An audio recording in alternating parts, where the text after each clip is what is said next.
Hello and welcome to Think Like a Game Designer. I'm your host, Justin Gary.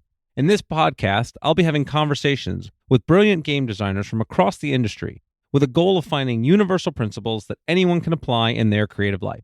You could find episodes and more at thinklikeagamedesigner.com.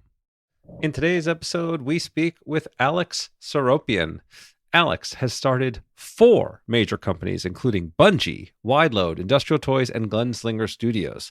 He has managed over 100 people on his teams. He's created iconic games like Halo. He's been an executive and manager at Disney and Microsoft. He also has been an advisor and investor in numerous startups. He is a part of the fabric of game design and the industry as much as anybody, and it was a real honor to get to talk with him on this podcast. We get into a lot of really great details. We talk about the value of how you manage it when you hit the wall. What do you do when you confront failure? We talk about the reflections and the specific questions that Alex uses when he hits projects that don't work and hits things that definitely fail and runs out of money and runs out of time. All the problems that anybody out there that's ever tried to start a publishing studio or build games knows about. We talk about the future of the industry and how things like VR, AI, Web3, and other aspects might take the future of gaming. And we talk about his new company, which is really focused on building mods and user-generated content, specifically at this point for the game Fortnite. And we talk about how this trend in being able to build games for other games, build games within games, has become such a dominant part of the marketplace, and the bet that he's making with his Look North World company. It's a fascinating discussion. Honestly, I could have kept talking to him for at least another hour. He really puts a lot of great thought into the way that he structures things. He has his own podcast, which we talk about in the episode. It's an incredible guest with incredible lessons that are immediately applicable to you no matter where you are in the industry. So I will end this introduction, and without any further ado, here is Alex Seropian.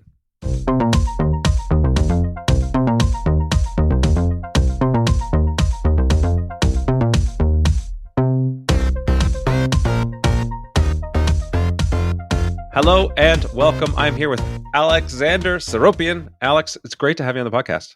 A pleasure to be here. Thanks for having me. You know, so you have been a legend in the industry for some time. You have created games that have everybody listening has heard of, and you've been on all different sides of the industry, including working for companies like Disney and EA, and founding Bungie and a variety of other companies, including your new one. But I don't know how you got into gaming in the first place. What drew you to be this kind of, to be in this space? I'd love to know some of the origin story. I grew up I guess I'm going to date myself, grew up in the 80s. And I very much remember when the day my dad brought home an Atari 2600. And it wasn't exactly the Atari 2600. It was the Sears Telegames, which is kind of like the rebrand. It was like the supermarket black label generic equivalent of a 2600, but it played all the 2600 carts. But he brought that home, and I just fell in love. And we're talking like 16 colors, pixels the size of your fist, and it hooked me. It hooked me hard. I would play on my own. I play with my brother. I play with my friends. I remember playing Adventure and Indiana Jones games, and we didn't have internet, so our hint books were just like talking to each other at lunch in middle school. And that's kind of how I got. I guess that's how I kind of love at first sighted video games. And then we got a Mac.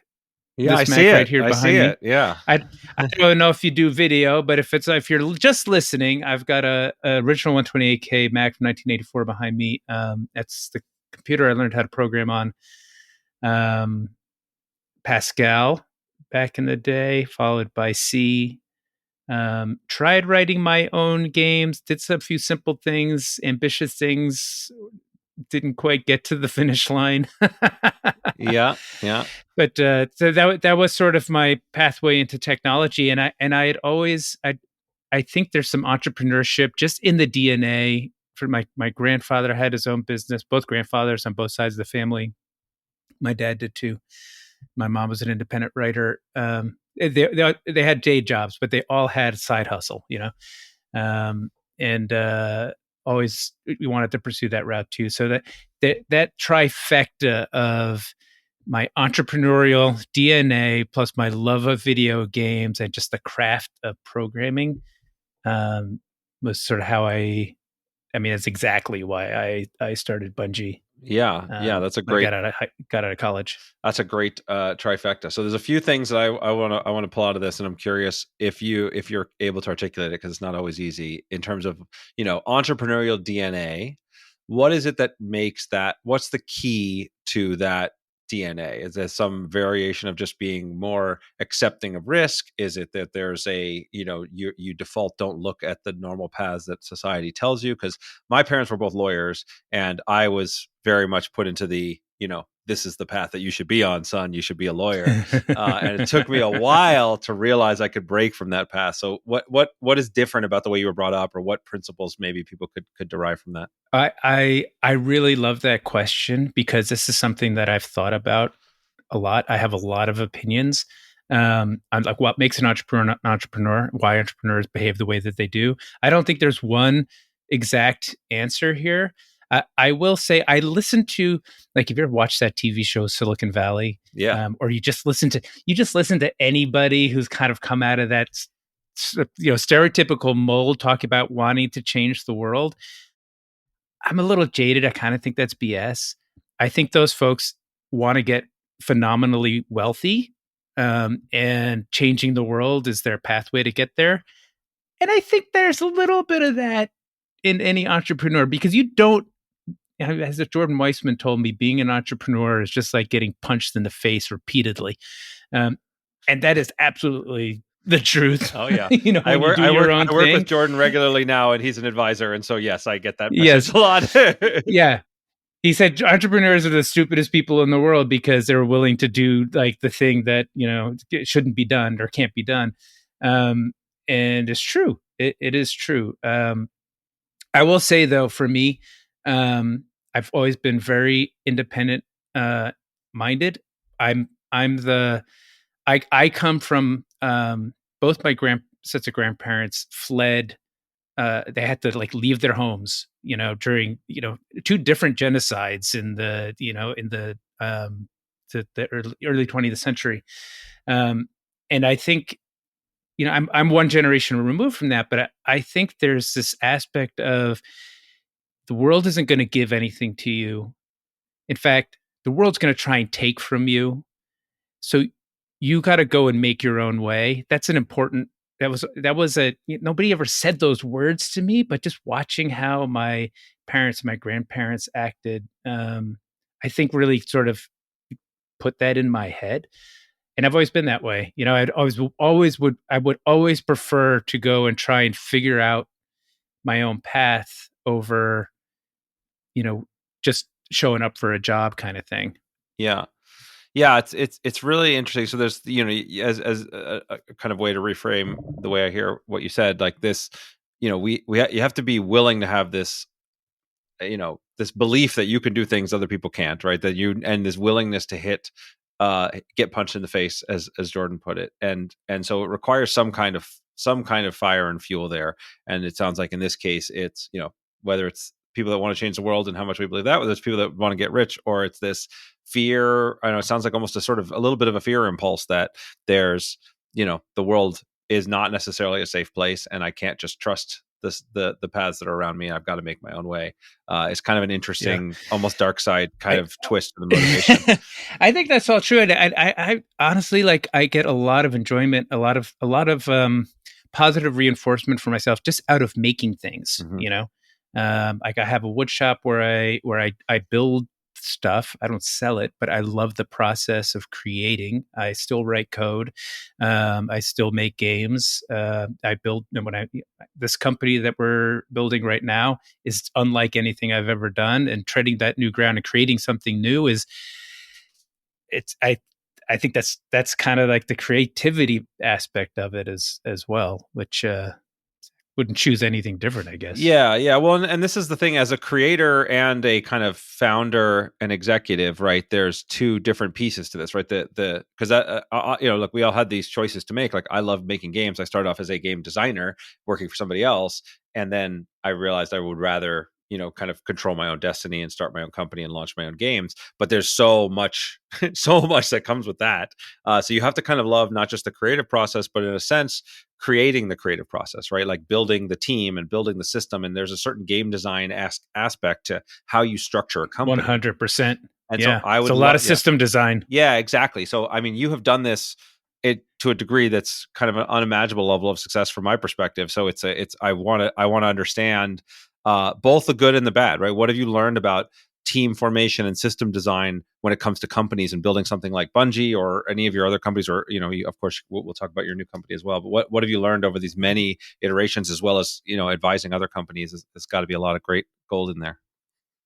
Yeah. Well, another nugget that I kind of have taken from this one came from a friend of mine, Frederick Marcus, who was at Ubisoft for a long time.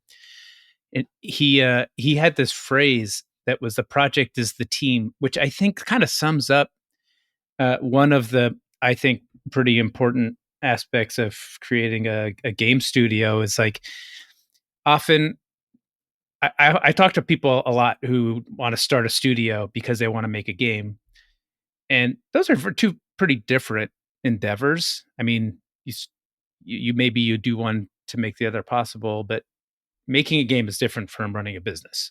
Um, and when you're starting a studio, which I've done deliberately a few times, you really do have to spend some time thinking about the team. You know, the like I said, it's kind of like a lot of system design, and it's true. It's like, it's who you hire, how you organize, what roles you're going to have, how you organize the responsibilities of the various folks who are part of that team, the culture that emerges from that, the strategy of what products you choose to make and on what platforms and with what business model. All of those are like design elements to your studio. And a lot of those choices are important. And like anything, the execution of how you deliver on those choices, like how good is are the people that you're hiring, and when I say how good are they, it's like, what's their experience level, what's their talent level, what's their their I don't know what's the word for, like, if they're awesome. Cultural fit, or no, hey, listen, I'm with fit. You. Yeah. That part. Yeah. Like the execution of, like, so I've gone from at the very beginning of my career when we started Bungie, from the perspective of, I just want to make a game and I want to make a business out of this because I want to be independent. And the first two games we made didn't really do anything. The third one was an incremental success, enough to hire some people. The fourth one was a pretty big success. And we just kind of grew and grew and grew that way, or very organically, without a strategy other than we're going to make excellent games.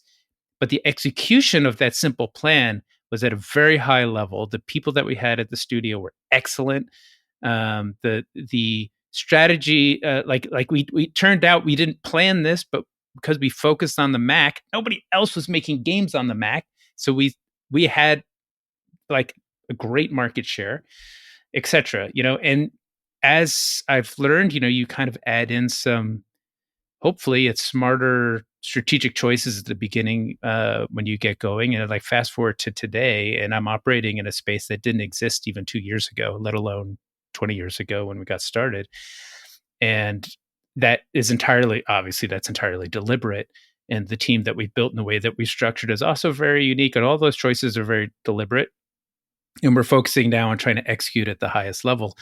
So, I mean, I guess that's a very long-winded answer to part of an answer to your question, like, what have I learned along the way? It's like, there are definitely conscious choices that you make when you're thinking about creating a game studio to enable you to make a game, that they're fairly fundamental to how your company looks and how it performs and how successful it can be. Yeah, so it's a great answer with a lot of things I want to unpack as well, right? So one, I resonate with this. So our company motto that we repeat every week at our team meetings is work with awesome people, make awesome things, help each other grow, right? Like, this is like, these are the important things. Like, surrounding yourself with awesome people is number one, making great stuff, and then hopefully you're learning and iterating.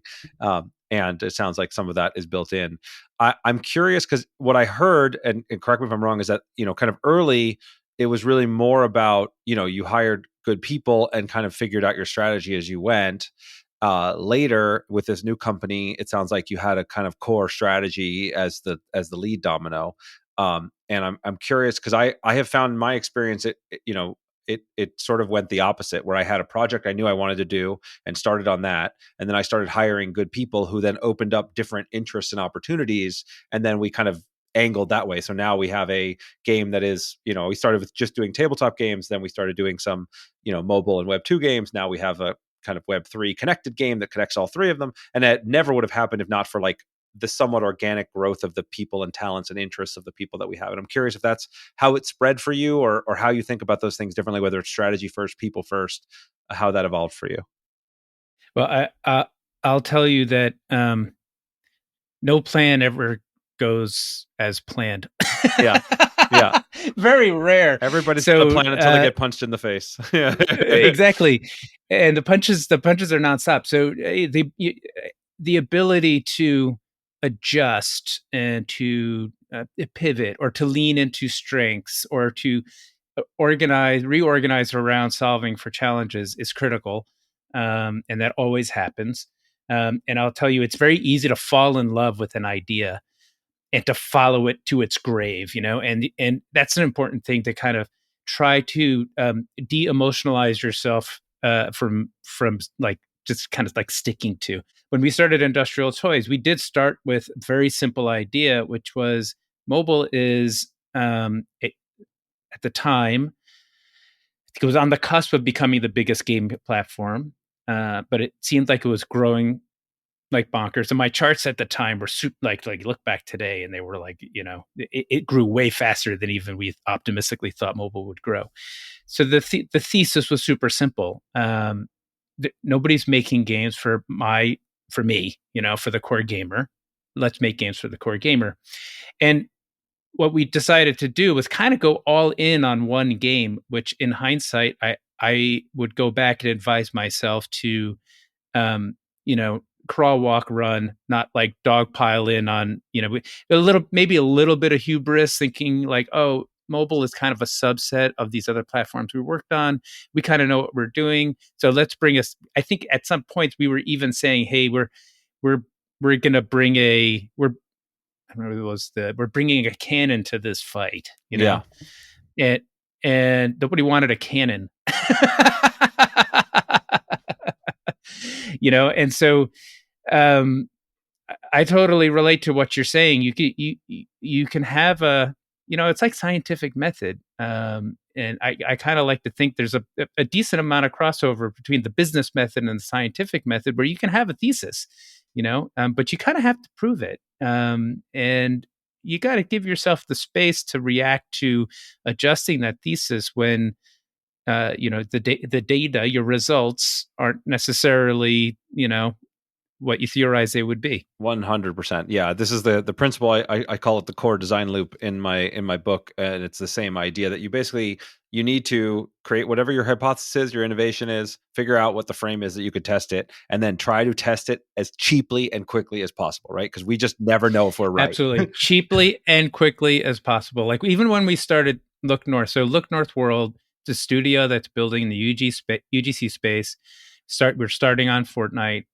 We had an idea of what like a successful or prototypical UEFN island should look like, and it was close maybe, but it certainly wasn't right. At the beginning.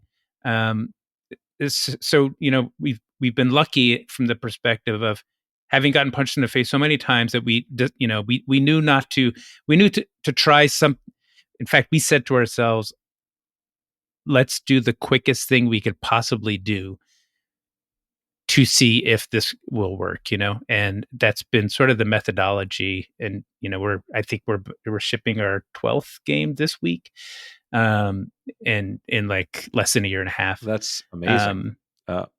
Okay. And it's all about that it's iteration. You call it your core design loop, but it's that's how you get to great, is by iterating. Yeah. So, okay, let's back up a second here because we're going to be weaving in look North World and everything else that you're doing. I think some of our audience will know what you mean when you say things like UGC, but some will not. So, why don't you go ahead and tee this one up to make sure Right people on. understand what you're up to? Yeah, well, this is a part of the industry now that didn't. I mean, it's UGC is user generated content. It has been around forever. It started as like, oh, you can hack and mod your game. When the original Doom came out, there were these WAD files. People could make their own Doom levels. In fact, one of the most successful games of the last 10 years, PUBG, was a mod of a different game. League And of that Legends was created. was inspired by that too. Yeah, There's League, a lot League of of them. Yeah. Legends started as kind of like Dota, and yeah. So this is not a new concept in the game industry that the original creators of a game have produced a piece of technology along with their game that, whether it's easy or not, other people can make their own sort of experiences using that tech. It has become um, it has that concept in itself has evolved in the last couple of years with the release of Roblox, which is a product that was designed purely for that. It's like a game engine with a whole content library and a marketplace, and all the games on there are created by the users. Minecraft has gone through a similar kind of evolution, and then Fortnite as is doing the same thing as of last year with the release of their very popular Unreal Engine that targets Fortnite. So when I say we're a studio that makes UGC games, we're a studio that makes games on these platforms like Fortnite, like Roblox, like Minecraft, where there are literally hundreds of millions of people playing every month. And because we don't have to, create our own back end with services and servers or game engine, or in a lot of cases, even any content, because there's a whole library of content that already exists. The games can be made way more quickly than, say, your average standalone game. As a reference point, the game I worked on before this, which is a Battlefield game, we worked on for over 3 years with over 120 people on it, and I just shipped my 12th game on Yeah. UEFN in 18 Yeah. months. So it's a very different level of productivity, which really is what attracted to me to this space in the first time, in the first place, simply because of this concept that we're talking about, which is the more shots on goal you get, or the shorter your iteration loops are, the quicker you can go from your thesis to a fantastic execution of that thesis. So as a game developer, and somebody that creates original worlds and stories and IP, having a platform like this is going to let me go from idea to good to great an order of magnitude faster than if I were doing this in sort of the standalone marketplace. Do you find yourself constrained by these systems? Right. I mean, you talk about original IP and original gameplay, and here you're really playing in somebody else's sandbox. How much room do you have to play, or how do you find creating in playing in somebody else's sandbox for that? Yeah, there's definitely um, constraints. I look at any project that I've ever done has had some design constraints to it. Like if those constraints were either came from, well, we have this much time, so we can only do this much, or we're going to use this engine, so this is the kind of genre that is appropriate for it, or we're working with this partner, and this is sort of the rules of engagement. Yeah, typically, if you have a project that's sort of completely clean sheet with no constraints, um, that could be fun, but sometimes the constraints are really the grist for the mill, the fuel, the fuel for focusing Yeah. a design. So it really, it is, you kind of do have to get used to it, because the constraints are maybe a little bit more severe here. Like, we didn't have the ability to save a game until about 6 months in. You would think that's kind of like a core thing, right? Yeah. Yeah. But you couldn't save when you went to the arcade and played Space Invaders. So it's not like you can't make games in that environment.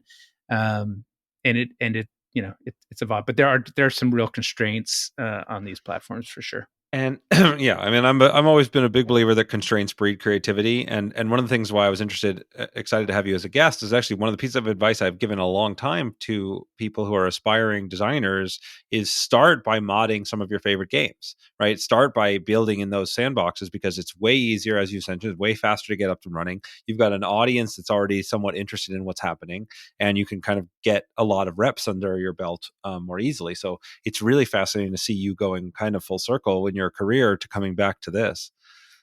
It is it's I've had to do a lot of introspection along the way. Having started from where I started to being involved in some pretty big IP to now building inside of basically somebody else's game. Um, it is a it's not a place where I didn't even, if you went back in time 18 months and told me this is what I would be doing, I would I would have said, well, that's not even a thing. What do you mean? But Yes. I gotta tell you, it's one of the more I'm having more fun than I've had I can remember. And B, this is one of the parts of the industry right now that has like just a lot of energy around it. There's a fuse that's been lit and you can feel it. It's like in other parts of the industry, like big AAA games, there's a lot of challenges out there right now. A lot of studios that are shrinking, a lot of games that have come out that either took longer because of, whatever, working from home or whatever it is. And this is a part of the industry. It's got a lot of energy, a lot of young people involved here. There's a lot more accessibility to these kinds of platforms, so you tend to meet folks from all over the world, all different backgrounds, walks of life, and I love it. I'm really loving it. Yeah, and then is your part of your thesis is not just to be a creator of these things, but you're providing additional tools and platforms for others. Is that right, or did I misread that? Yeah, I Yeah. mean that's no, that's I mean part of what we're doing is, I mean, we're making games, but we're also building a publishing expertise and playbook around, like, well, how do we build communities, not just games, but how do we bring people together, and then also how do we help new developers become successful. I 100% believe that this will be pretty important entry point for talent, future talent in our industry. You've already seen it with, like, yeah, I don't know if you ever played Lethal Company. That developer kind of grew up on Roblox, making Roblox games, really broke out with a Steam game, Lethal Company. And we're going to see more of that as kind of like that, you know, a funnel, of creative talent sort of like comes into the industry. There's like 10,000 developers in UEFN already. And some of those folks we're already working with in our creative label, which is, it's like a micro publisher, but it's also, I guess, I don't know if incubator or mentorship is the right word, but those folks they're like on our team. They're in our Discord. We work together.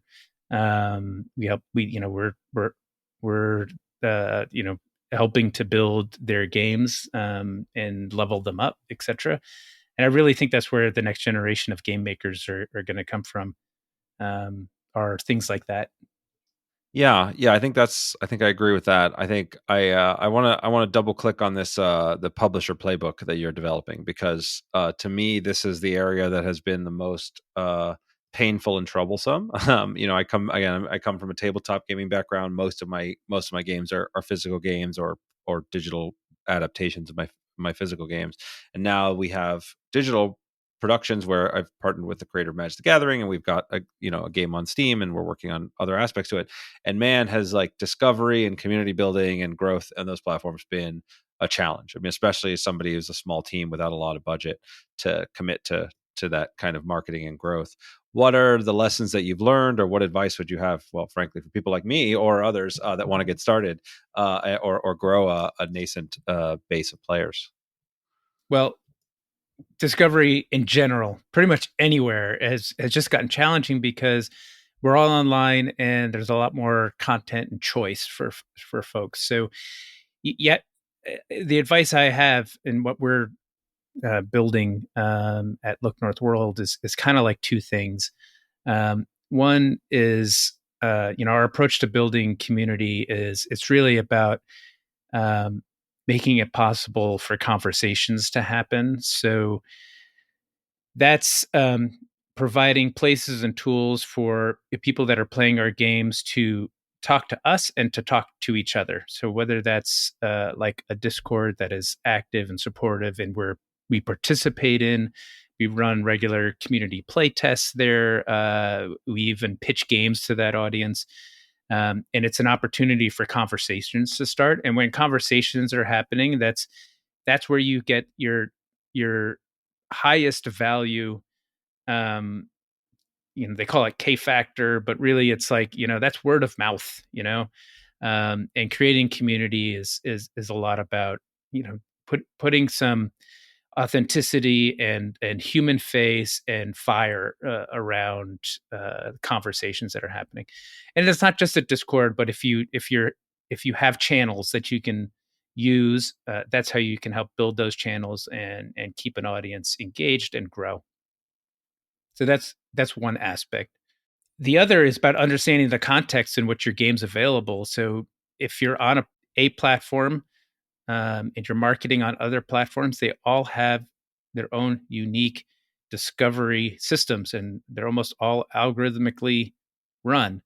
And the better a student you are of those algorithms, how they work, where the values are, it's not any different from any aspect of doing business with a partner. You kind of have to align your goals. So if you understand what the goals of the platforms are and how the algorithms are set up so the platform achieves their goals, then you can do things either by product fit or by whatever tactics you're doing off platform to feed into those algorithms so that your game is supporting that platform, and in turn that platform is supporting your product. And so there's kind of like the two fundamental approaches to developing a playbook for us. Yeah, that's fascinating. I mean, the community building, yeah, 100% agree, and that's a pretty common understanding. Obviously, understanding about the different channels you're on is valuable. I've never heard it said the way you said it, which I like, which is aligning your goals with the goals of the platform.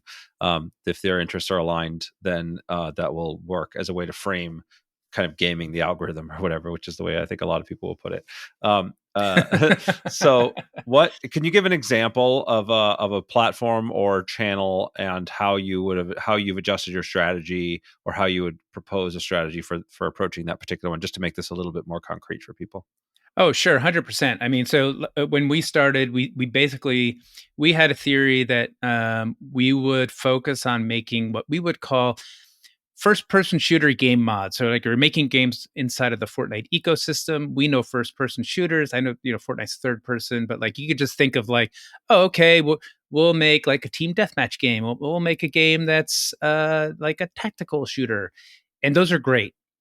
But the reality is, what the platform really values are games where players are playing those games for a long period of time. Like that's an important, you know, KPI, key performance indicator. That's what KPI is, right? Key Yeah, performance key indicator. Is that what performance it indicator. is? Is That's that right. Yeah. Okay.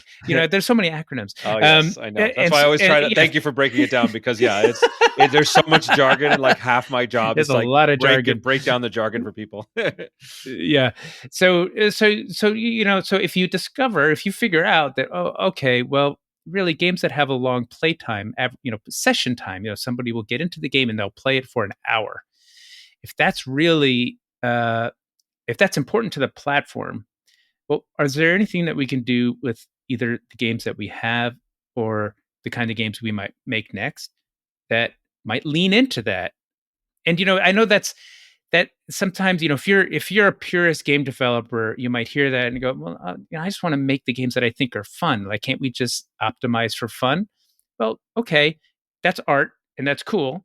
But if you're in a particular environment where the success of the product and you care about the success of the product is based on things like these KPIs, well, then you kind of have to pay attention, right? So that we decided to broaden our focus of games to include other genres. Like some of the next couple of games we made were tycoon games, And tycoon games typically have longer play times.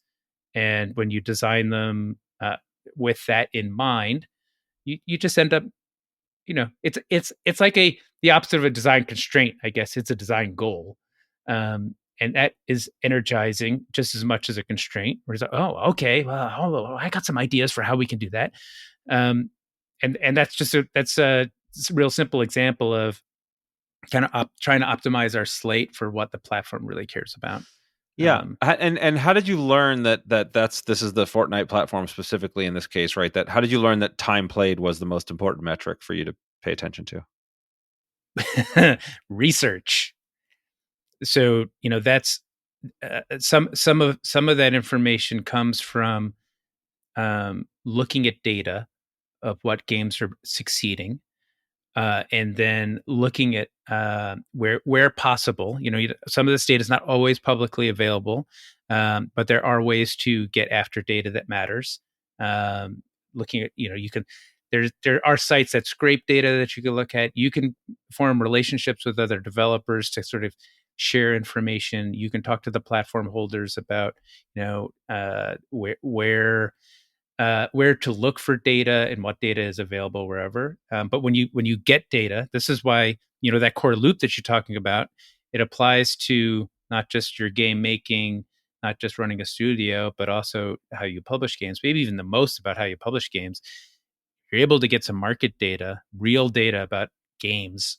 Then you're able to figure out at least some quantification of success or some similarities between successful things, so you can start to form some patterns out of the noise of data. And when you have some patterns to look at that seem to match up with success, then it informs your thesis for what you do next. Yeah, so this is something I'm fascinated by because I will self admit that we're bad at using data to make decisions as well as I would like in the digital space. Like I get some data in and it's a variety of different things. I have my daily active users, I've got retention, I've got monetization, I've got all these things. And we're our audience is small, so we're not necessarily having enough players to be A/B testing all of the solutions. So we're trying different things and we're having to kind of make correlations and guesses. Um, is it is that still what it's like in with a small company building things forward, or are you do you have economists that are breaking these things down and showing you these different patterns between other games in the industry, or is it still like a gut informed by data, or is there like more definitive things? I want to sort of unpack how you're drawing these correlations, how it feels Yes. and works for you, and as someone who's done this successfully Well, many times. this is another. I would say this is another real benefit about being in an environment where we can move quickly and we can, a typical game development cycle is 3 to 6 months. So on the 3 month side, that's like incredibly short, right? So your time from like, oh, maybe X, try it, look at the results of X, is short enough that we can do experiments like that with games. But so I mean, we're doing a combination. I say we're doing three things. That's one. We have a hunch and we'll make a game and we'll look at the result. We are also testing things in other contexts. So on a platform like Fortnite, the way tell me if these terms are too technical, but like the way the customer acquisition funnel works, and that's basically that's the journey a player takes from us telling them about the game to them playing our game. The way that funnel works is they will see our game in Fortnite. They'll see a picture of it, they'll see a thumbnail, and then they'll click on that thumbnail and then they'll enter the game. That thumbnail is one of the first things they see. So that's like the top of the funnel. So it's really important. And when you're a game maker, you don't always think that this one image that's like 2 inches wide by 1 inch tall on the screen next to a bunch of others is one of the most important parts of the success of your game. In fact, if you think that way, you get bitter and angry because you just spent all this time making your game. But those thumbnails actually matter, and the rate at which people, because they're next to 100 others, right? So is there a context in which you can learn how to produce those thumbnails with as much care and craft and quality as you would put into the creation of your game. Well, if it's that important and it's the first impression, the first thing people see, I always would really obsess over the very first screen people would see in the game, like the first impression, the first scene, the first thing they do. And when you make a mobile game, you know how important that is. It's the first time user experience, and this free, in this context where everything is free, that concierge moment is so important. Translates to the thumbnail. So we do a lot of testing on thumbnails, off platform, because it's the very first thing our players see. What does testing thumbnails off platform look like? Like, what are you doing? You're showing them to different people on an ad, or you're posting them in your Discord and having people vote? We'll make 10 thumbnails or X number of versions based on what we think will work, and we put each of them in front of many users, and we simulate the click-through rate. Interesting. So you'll put them in front of users, and we pay to do that. Okay, we pay to do that. We run them as ads. We pay to do that. Got it. Yeah. Okay. Yeah. And so this is, forgive me if this is going too in the weeds on this piece of it, but I think it's like stuff that people don't realize how important these things are as part of the creative process, and whatever that means, whether that's your discovery. I think about this in terms of, what does the box look like on a tabletop game, and what are people going to see when they interact with it? What is the, your Steam homepage look like? What's the first click open thing has? Like, all that stuff matters so much more. The concepts are not new. Yeah. It's like when we used to make games, we put them in a box, and the box would go to a store, and so we would do things like buy the end cap at Walmart, because you walk into Walmart and you'd see like 100 copies of the box, and it's like, oh, I gotta have that. That's the coolest thing. We would pay for embossing in gold foil on the front of the box, which is like, really? Okay, what we're doing that? Yeah, of course we're doing that, because it makes this game better than the one next to it, just by feel, and it's the same concept. It's just all digital now. Yeah. Just a different storefront. So, okay, I'm fascinated by all this stuff. There was one topic I took a note on that I wanted to be able to circle back to, but we kind of went down your new project rabbit hole, which is great. Which is this: when you talked about founding Bungie, and that you launched multiple projects that failed or didn't succeed at the level that you'd hoped, and that you would still keep going and keep learning. I'd love to have a clearer picture painted of that time and moment, because this is the kind of thing that a lot of people I know that write in, or that give feedback. It's like, oh, I did the thing, it didn't work, like, this sucks, and they lose hope and they give up. And I think giving some more context around this story and what got you to keep going, or how you were able to manage overhead, and how you're able to manage morale, and like all of that, it would be I'd love to get a little bit more out of that. Yeah, this is such a, who Randy Pausch is? Yes. Randy Pausch was he was a director of the entertainment technology program at Carnegie Mellon. He has this very famous lecture called The Last Lecture. Yes. I highly recommend this to everybody if they haven't seen it. Yeah. It's a great talk. I think it was before TED Talks, and he talks about the wall and going through the wall, and the wall really, not everything goes as planned. Things are harder than we think. How do we react when we confront failure? And lots of people react different ways, and it's all okay. But that wall, that moment of failure, is a filter. And you cannot succeed at what you set out to do without going through the wall. You can tap out and give up and go do something else. That's okay for you. But there's no success without going through the wall. And I've experienced the wall in almost everything I've ever done. To one degree or another. Bungie was started. I was a senior in college. I made a game. I made a VHS tape wearing a tie to beg for money from my dad's rich doctor friends. And I got $10,000, which was enough to print a box. And I didn't know what to do beyond that. I called the places I bought my games from, And some of them bought some copies of the games. We sold enough. It paid for me back for the boxes. Basically, enough I could try it again. And that's when I met Jason in one of my computer classes. He had a game, and I convinced him, oh, let's do this, and we tried it again. Same thing. Maybe we sold a little bit more, not much, enough to pay for what we just did. And I absolutely had, we started working on a third one, and the internal conversation. I'm like, I'm just out of college. I'm living with my girlfriend in a basement apartment in South Side of Chicago. She's paying the rent. And I gave up 2 job offers coming out of college, to try this. I'm driving like my dad's old minivan. It's like 12 years old. Um, Meeting ramen. Like the other half of the basement is filled. It's got a shrink wrap machine, and it's just filled with inventory. It's like, how many times I can do this? Um, and I distinctly remember being on. I had an exercise bike in my basement apartment, and my desk was right next to it. Had my fax machine on the desk. For those of you who don't know what a fax machine is, it can send paper documents through a phone line. High tech.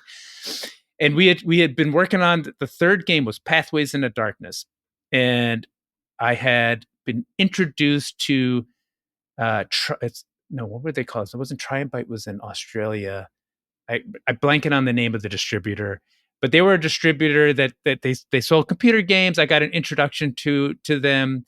They said that they would carry the game, and I didn't really think much of it. But I'm on my exercise bike, and the fax machine rings, and it's their first order, and it's like a $50,000 order, which was more than we had made in the first 2 years. And I got jumped off the bike. I'm jumping around. I was like, I'm gonna get through the wall. I didn't say that, but it was like, okay, but I don't have to quit.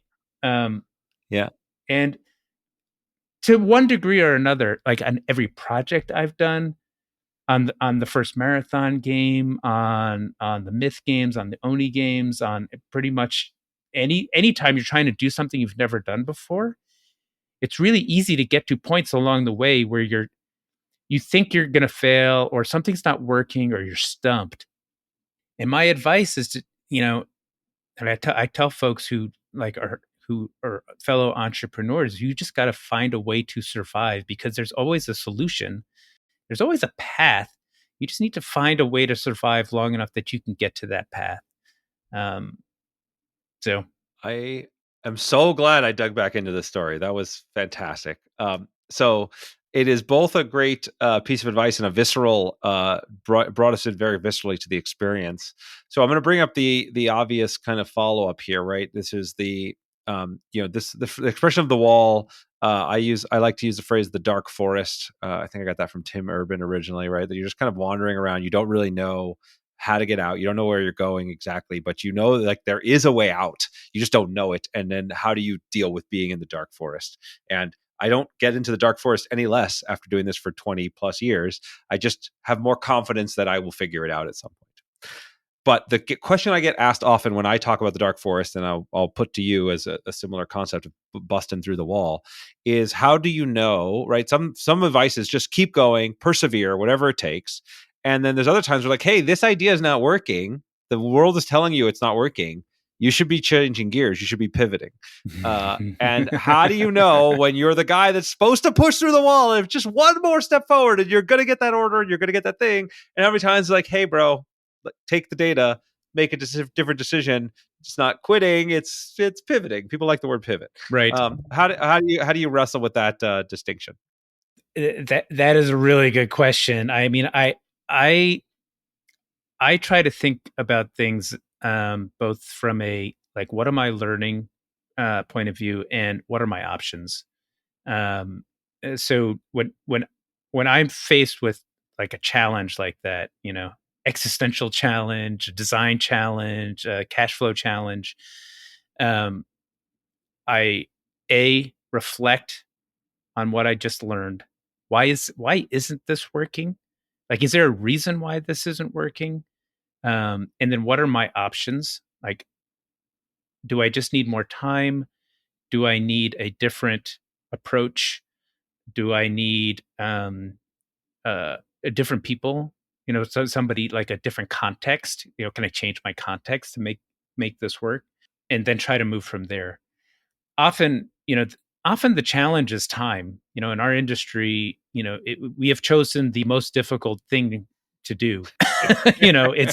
It's artistic, it's subjective, but it's technical, and so I think it was Jordan who said this to me as well. Like, because I was asking him, like, you do pen and paper. I was like, how's it different, pen and paper and games? And he's like, well, when you're making a book, it's usually, you usually don't come in and hear, well, the pages didn't want to stay in the book today, but in game development, shit like that happens all the time, right?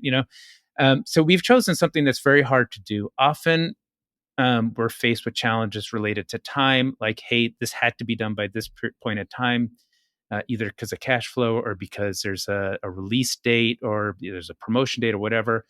And we run into unknowns, and solving those unknowns take longer than we expect. How do we approach not having enough time? And often, and that's where, you can develop a plan around different options. Typically it's like, well, can you change your scope? Can you get more time by raising more money, having more money involved? Time is a proxy for money in our industry. Like when we're making something, we have people. We don't have a factory. We don't have inventory anymore. We just have people.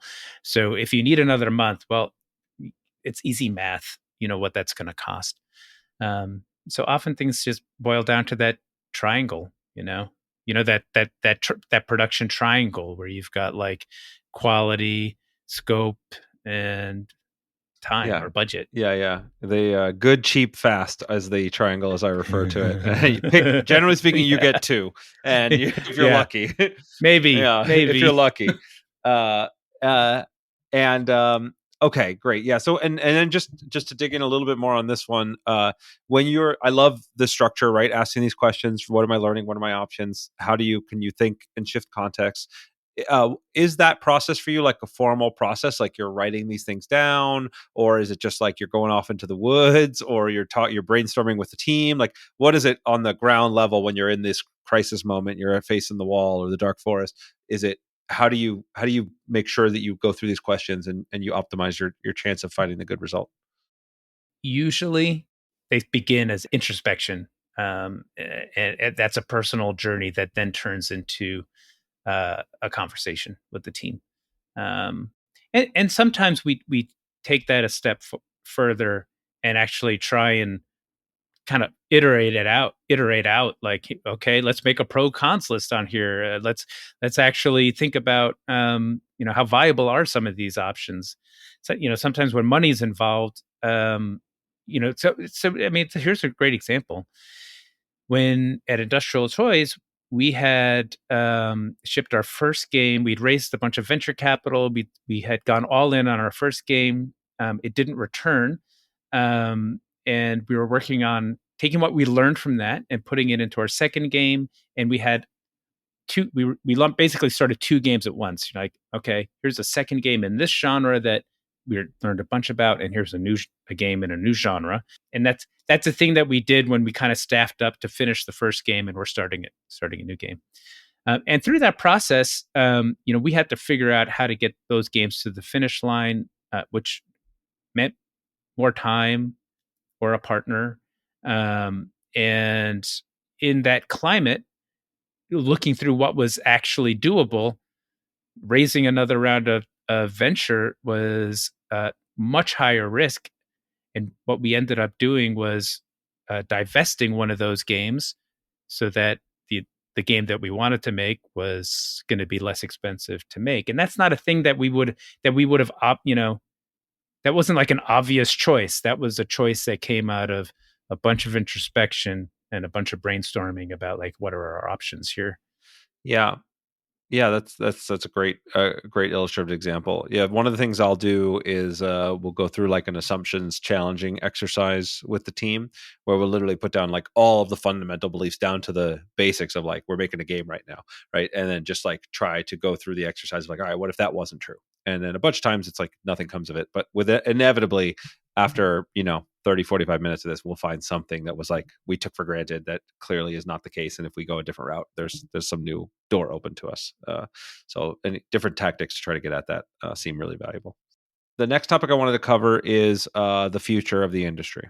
Right? You already mentioned that your new company exists because of a trend that you wouldn't even have dreamed of 2 years ago, right? Where user generated content and being able to play with these tools that exist is now potentially the future of games, and certainly the breeding ground for the next generation of designers. There's a lot of trends that are moving forward in the world, both with AI, VR, AR, Web3. There's a million different technological and kind of cultural trends that are putting us in a direction that it's not clear what's next. And since you've seemed to have a pretty good handle on being at the forefront of a lot of these things, I'd love to get your take on how you see the gaming and industry evolving over the next 3 to 5 years. Yeah, well, if I had a crystal ball and I could tell you with any certainty what the world was going to be like in 3 years, I'd be much richer. Yes, yes. So take everything with a grain of salt. But I'm always amazed at, like, you can take any moment in time from the 80s through today, and if you're going in that direction, and you could say the following sentence and it would be true. And the sentence is, it's a freaking great time to be making games. Just the opportunities in this industry, it's up and to the right. There's always something new. Now, not all of them pan out, but because technology is such a fundamental aspect of the creative work that we do, and technology is a train that doesn't stop. There's always new ways for the folks who are making games and folks who are playing games to, like, if you're making games, new kinds of experiences to make, and you're playing games, new things to try and enjoy. So I think it's why games have been eating the world as we go. If you look at what's happening right now, some of the trends that you've mentioned, from UGC to AI to Web3, those three things have put a lot of energy into the industry. And over the last couple of years, that energy has taken the form of venture capital, which means there's a lot of new projects. And VR is in that category too, but VR sort of got on board like way earlier. But just that investment just means that there's a lot of experimentation happening, and a lot of new kinds of experiences for players to enjoy. And I'll give you a little bit of thought on some of those. VR, I think, is just a freaking amazing technology. Like, getting in a headset and experiencing that level of immersion, that's clearly a thing. The accessibility has always been, the holding it back from becoming more mainstream. If you look at what Meta's doing with Orion, I think they're just kicking Apple's butt, and just in terms of VR from that perspective, and AR. I see that form factor getting way more adoption, especially on the AR side. So I think we're going to see a lot of really interesting things come from that piece of technology. You mean you don't think people want to wear giant ski goggles everywhere they go in the world? Well, I mean, putting those on does create an exceptional experience. But yeah, I was in Vegas for the DICE conference the beginning of the year, and I was in the bar, and I walked by two people sitting on a bench having a meeting. They were both wearing Apple Vision Pros. And I can be honest, I didn't know how to feel about that. I didn't have good feelings about that. It was very weird. Yeah. Yeah. And even looking at that, have you seen the Orion prototype? That I've seen the video. An AR set. Yeah. I mean, they're bigger and goofier than a set of glasses, but they're closer to Google Glass than they are to a headset. And you look at that, and I mean, simultaneously, my two thoughts simultaneously were, wow, it's really going to happen. This is amazing. And two, we're freaking doomed. We're Uh. so doomed. It's like my kids spend so much time on social media, and now if like the next generation is just going to be so that much jacked in, humanity fundamentally is going to change.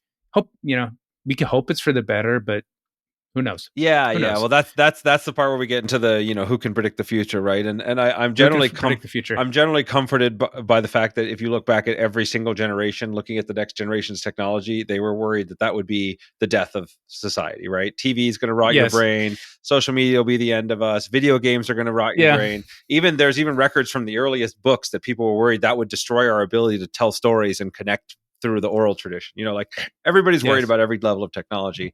Who knows what it's going to look like? I will take comfort in that fact. Yeah. I'll take comfort in that fact. Yeah. Although, when my dad was shaking his fist at the universe, I thought he was just an old man. But when I shake my fist at the universe, I really think it's crumbling. Yeah, so, there you go. There you go. Yeah.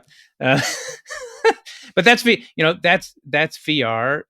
AI is absolutely a thing. It's like we have no idea how that's going to change our relationship with technology and each other. I mean, just think about when the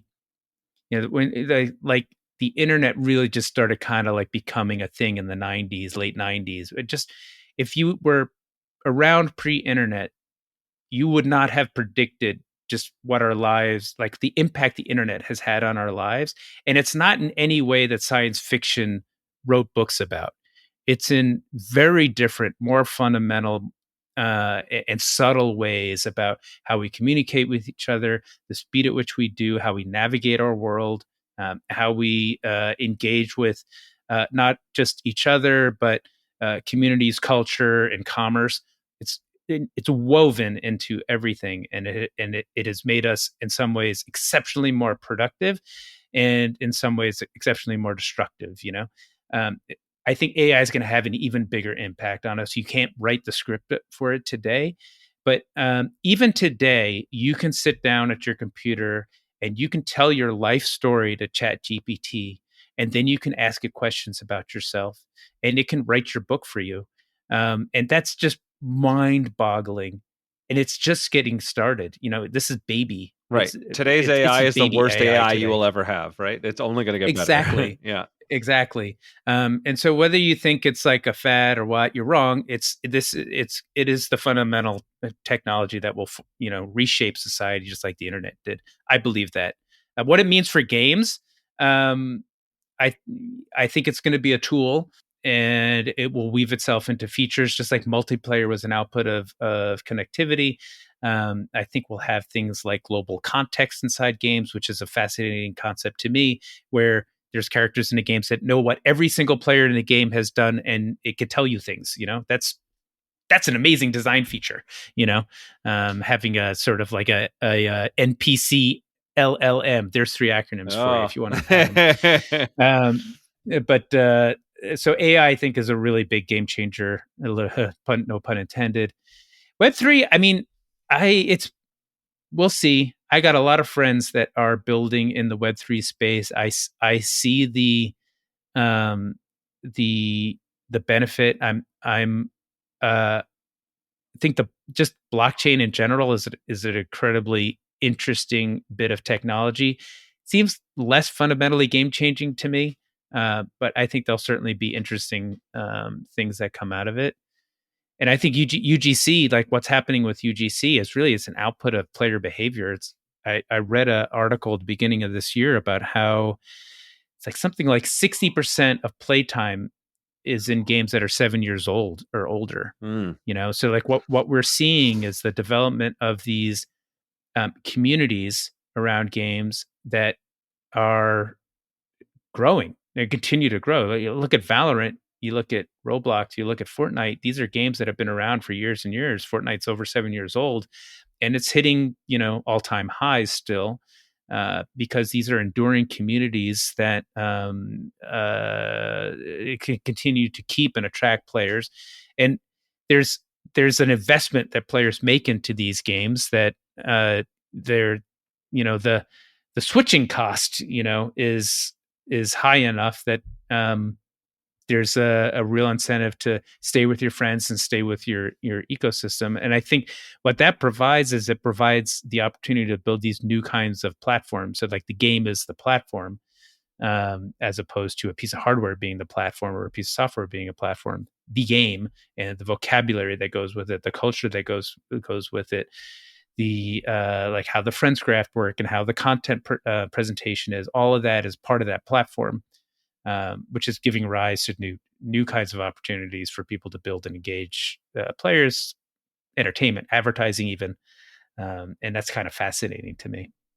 Yeah, no, I find it unbelievably fascinating, and again an interesting inverse of the take, right? You've seen this sort of kind of lock-in function of these big older games, and they are like the mobile game top 10 list is used to change all the time, right? When mobile games were first launching, and now they're pretty much static for many many years now.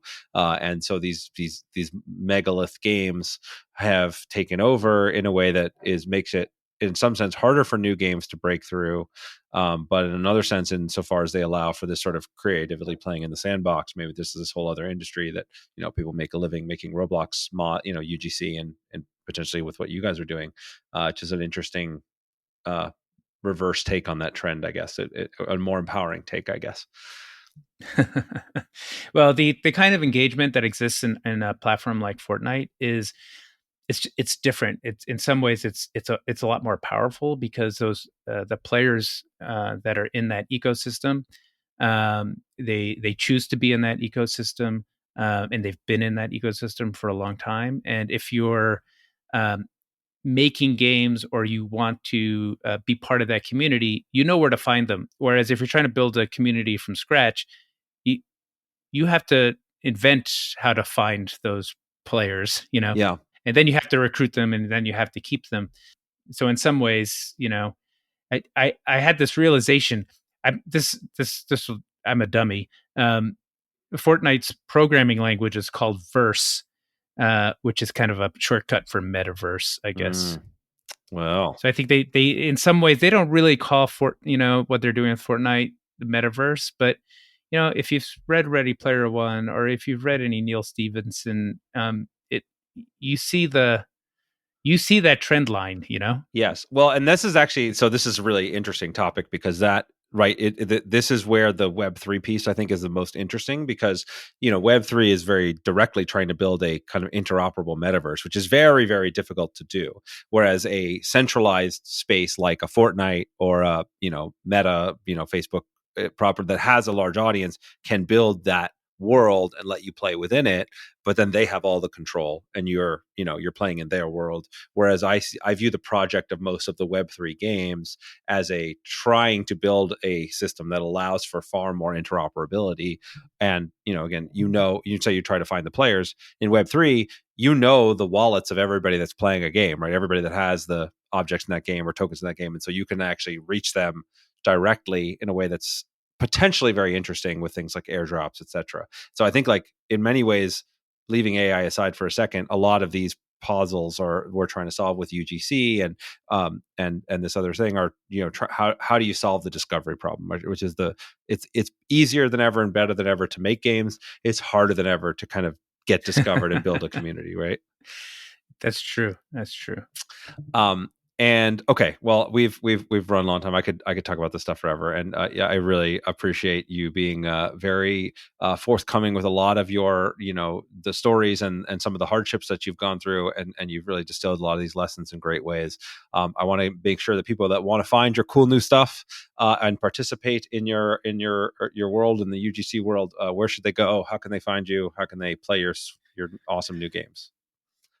Um, Yeah, well, so if you'd like to check out any of the work that we're doing at Look North World, you can visit our website, looknorth.world. You can find us on Twitter. You can find us on TikTok or Instagram. Just come on into Fortnite. You can find us in there too. And if it's okay for me to plug my podcast, Please do.